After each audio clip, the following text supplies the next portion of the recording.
허락하신 하나님의 말씀은 요한복음 14장 1절로 7절까지의 말씀입니다. 너희는 마음에 근심하지 말라. 하나님을 믿으니 또 나를 믿으라. 내 아버지의 집에 거할 곳이 많도다. 그렇지 않으면 너희에게 일렀으리라. 내가 너희를 위하여 거처를 예비하러 가노니 가서 너희를 위하여 거처를 예비하면 내가 다시 와서 너희를 내게로 영접하여 나 있는 곳에 너희도 있게 하리라. 내가 어디로 가는지 그 길을 너희가 아느니라.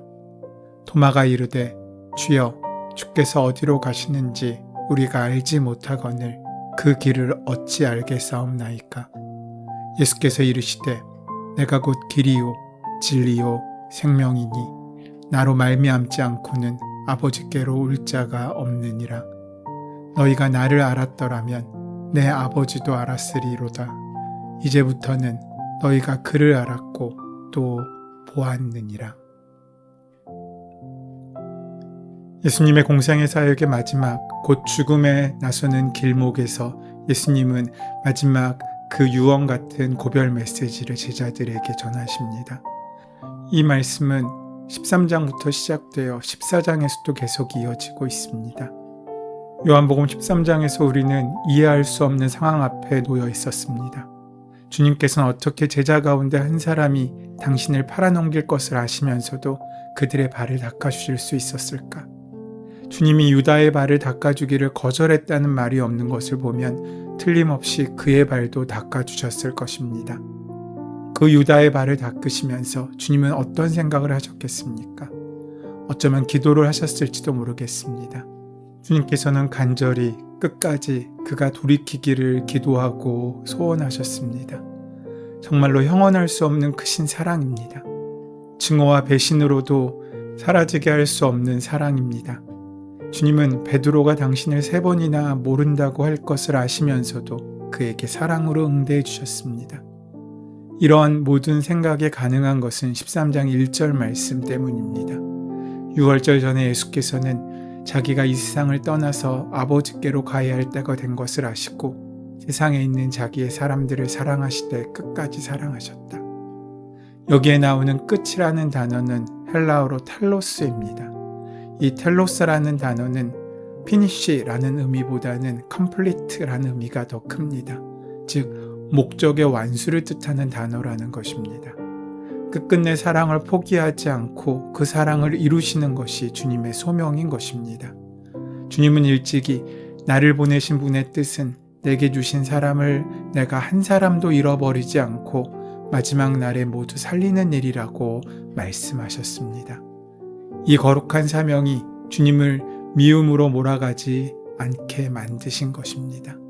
주님은 어디로 가십니까? 라고 묻는 베드로에게 내가 가는 곳에 내가 지금은 따라올 수 없지만 나중에는 따라올 수 있을 것이다 라고 대답하셨습니다. 아직은 베드로의 때가 이르지 않음을 말씀하시는 것입니다. 주님은 결코 우물가에서 숭늉을 찾으시는 분이 아니십니다. 모든 것에는 하나님의 때가 있는 법입니다. 주님을 통해 우리를 사랑하시기에 인내하시고 우리가 성숙에 이를 때까지 기다려 주시는 큰 사랑이 바로 하나님의 사랑이고 예수님의 사랑인 것입니다. 그러면서 예수님께서는 제자들에게 이제 앞으로 벌어질 일을 숨기지 않으시고 말씀하십니다. 제자 가운데 한 사람이 당신을 팔 것이고 베드로가 당신을 모른다고 할 것이라는 사실을 말씀하십니다. 이것은 책망하기 위해서가 아니었습니다. 하지만 이러한 예수님의 사랑을 알지 못하는 제자들의 마음 가운데 어두운 그림자가 드리운 것은 어쩌면 당연한 일일 것입니다.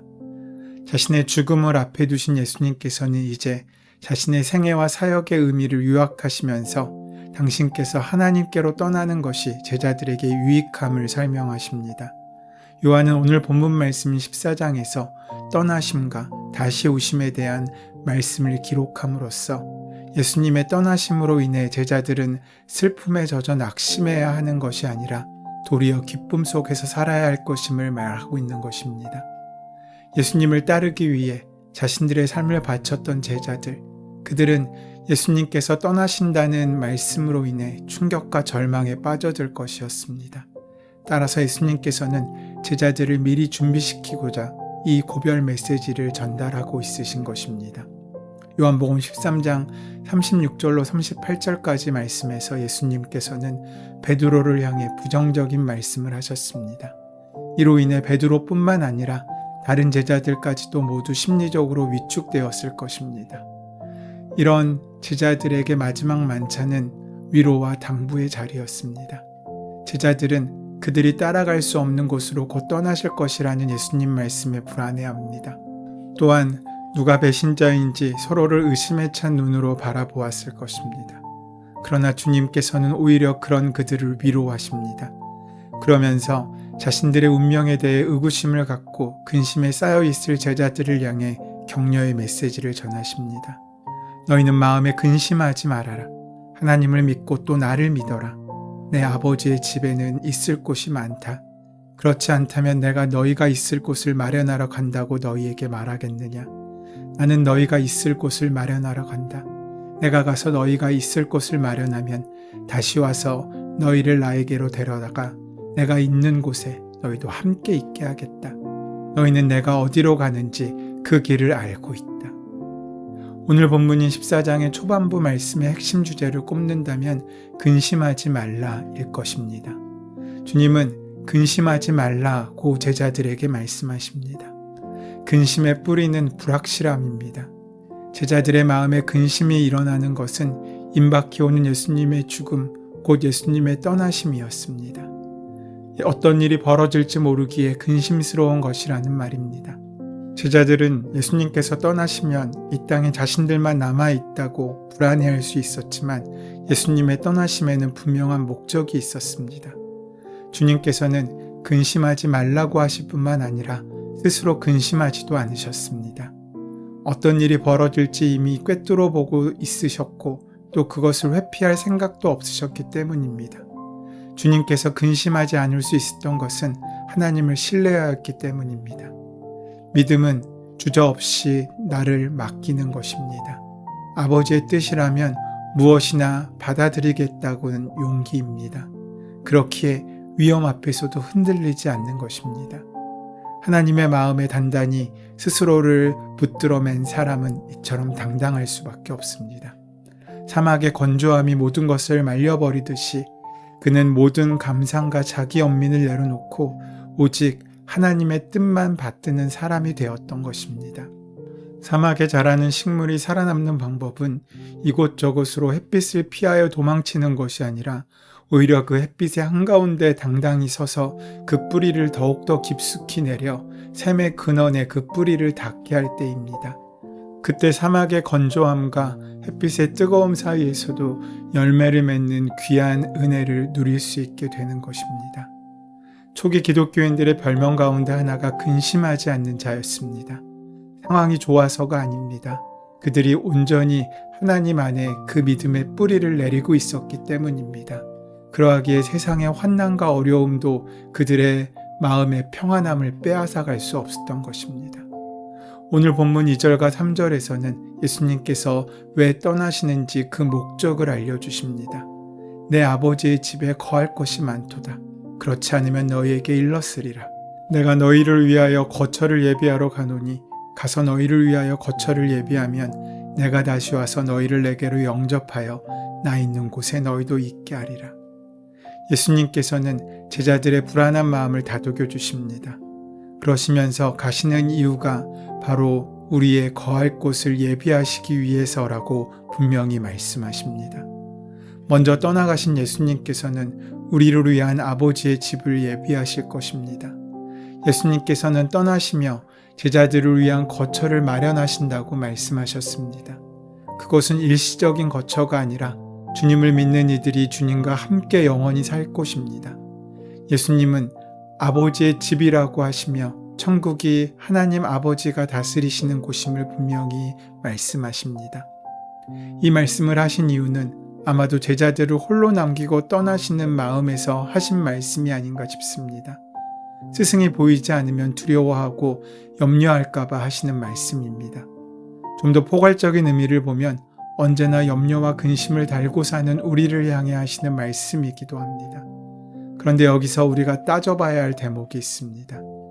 예수님께서 근심하지 말라고 말씀하시는 것의 근거입니다. 우리는 어떻게 근심하지 않을 수 있습니까?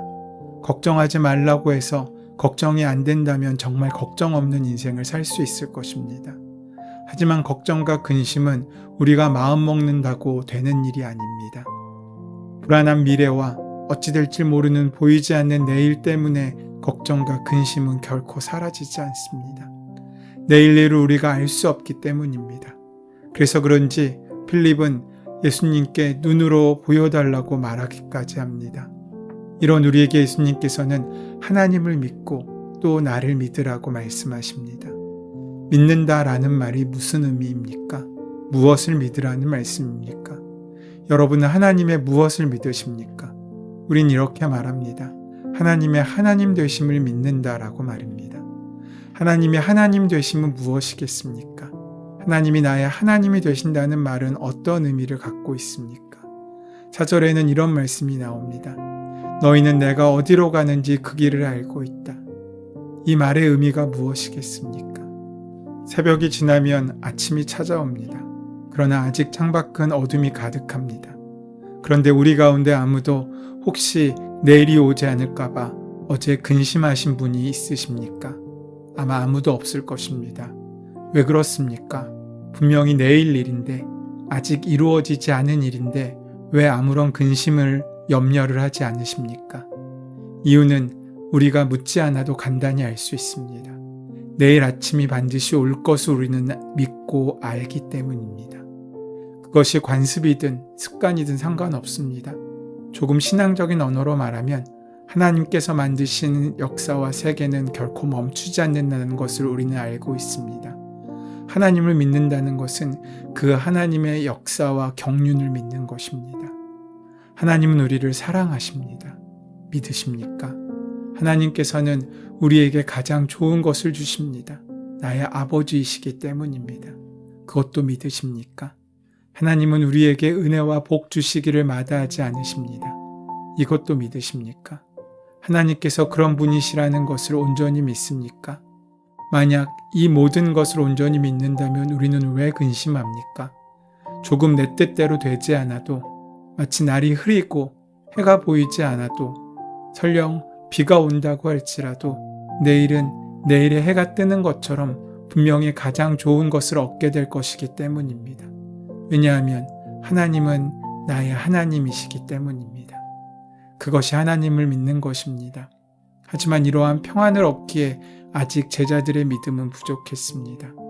예수님께서는 당신이 어디로 가시는지를 제자들이 알고 있다고 말씀하셨지만 도마는 더 정확하게 설명해 달라고 묻습니다. 도마는 예수님께서 가시는 목적지도 모를 뿐만 아니라 그곳에 가기 위해 어떤 길을 택해야 하는지도 모른다고 말했습니다.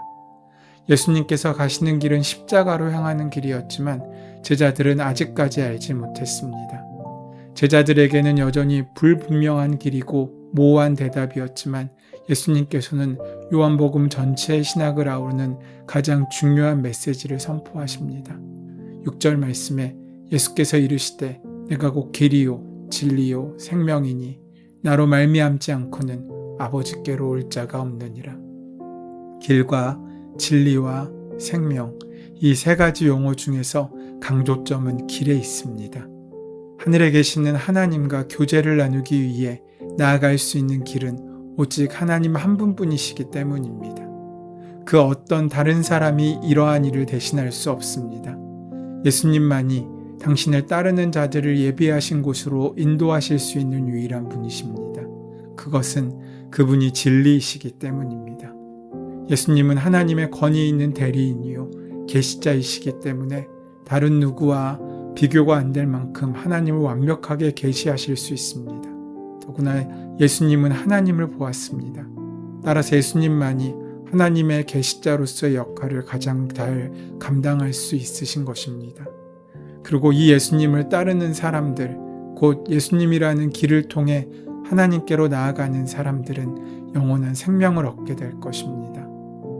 예수님께서 유일한 길로, 곧 하나님의 진리야 하나님께로부터 오는 생명의 중보자이시기 때문에 예수님을 아는 것, 곧 아버지를 아는 것이 되고 예수님을 본 것이 아버지를 본 것이 되는 것입니다. 사랑하는 여러분, 그렇게 우리의 처소를 기억하며 영원한 본향인 아버지의 집을 소망하며 주님께서 보여주신 그 길을 걷는 우리가 되어야 되지 않겠습니까? 그 은혜를 누리시는 복된 하루를 살아가게 되시기를 소원하고 축원합니다. 은혜의 주님, 날마다 본향을 소망하며 예수님만이 길이요 진리요 생명이심을 믿음으로 고백하고 전하는 인생을 살게 하여 주시옵소서. 예수님의 이름으로 기도드립니다. 아멘. 이제 오늘 이 아침 우리에게 허락하신 본문의 말씀이 나에게 주시는 말씀으로 만나지기 위하여 본문의 말씀을 묵상하시고 함께 기도하는 시간 갖겠습니다. 함께 기도합니다.